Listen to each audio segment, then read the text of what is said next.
To bank or not to bank? In this video, we discuss our recent article about Revolut's attempt to secure a UK banking license. The article was published in the conversation. You find the links to the article and related research papers in the description. This is a joint article with Dr. Ravinder Guntupalli, a senior lecturer in global health at the University of Aberdeen. FinTech, which stands for financial technology, combines financial services and technology. Examples include peer-to-peer lending platforms or so-called e-money services such as currency exchange and transfers. Our article focuses on Revolut, a fintech company that has been offering services in the UK since 2015.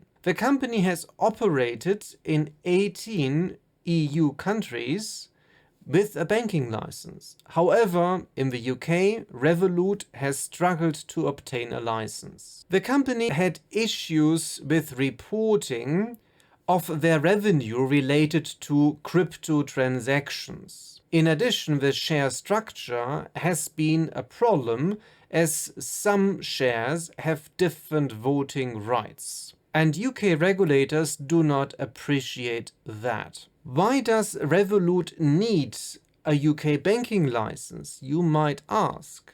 The main benefit is that a licensed entity can carry out deposit-taking business. Now, Revolut uses a third-party business model. That is, a licensed bank conducts certain activities on Revolut's behalf.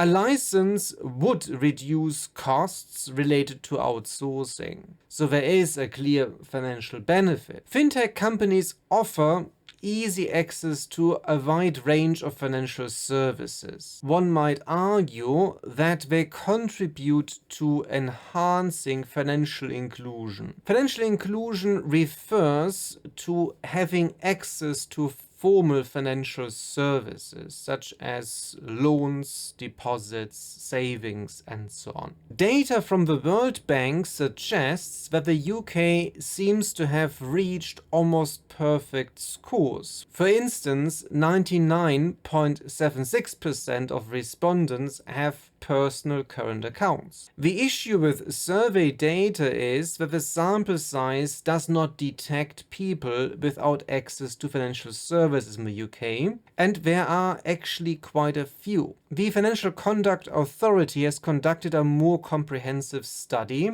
since 2017. It's published under the name Financial Lives Survey. Based on their analysis, the number of unbanked individuals is around 1.2 million. The Financial Inclusion Report published by HM Treasury in December 2022 stresses the importance of fintech in increasing choices and starting innovative products, for instance, mobile budgeting tools and so on. Can fintech mitigate the cost of living crisis? Since November 2021, the Office for National Statistics, ONS, has collected data on cost of living, showing that 6 in 10 people reported higher costs. The impact has further increased to a staggering 9 in 10 adults by mid-2022. So we talk about 46 million people in the UK. E-money solutions promise reduced costs and better tools to manage stretched budgets. So fintech can play a role in mitigating the cost of living crisis. So finally, I want to discuss briefly Revolut's published valuation. Based on their latest available report, they value their business at 33 billion US dollars. Now, this seems quite challenging based on 636 million in revenue and net profits of 26 million. In 2021, Revolut achieved a profit after years of considerable losses. Administrative expenses seem to remain at high levels. The underlying reasons are not immediately clear based on annual reports because they only show two different types of costs, staff and other costs. So it's hard to know exactly why these costs remain at high levels. Moreover, with its global ambitions operating in 18 EU countries and various other markets including Mexico, India and Brazil, there is a considerable risk that the company overstretches its operations. So from an investor's perspective and also a customer's perspective, one needs to be a little careful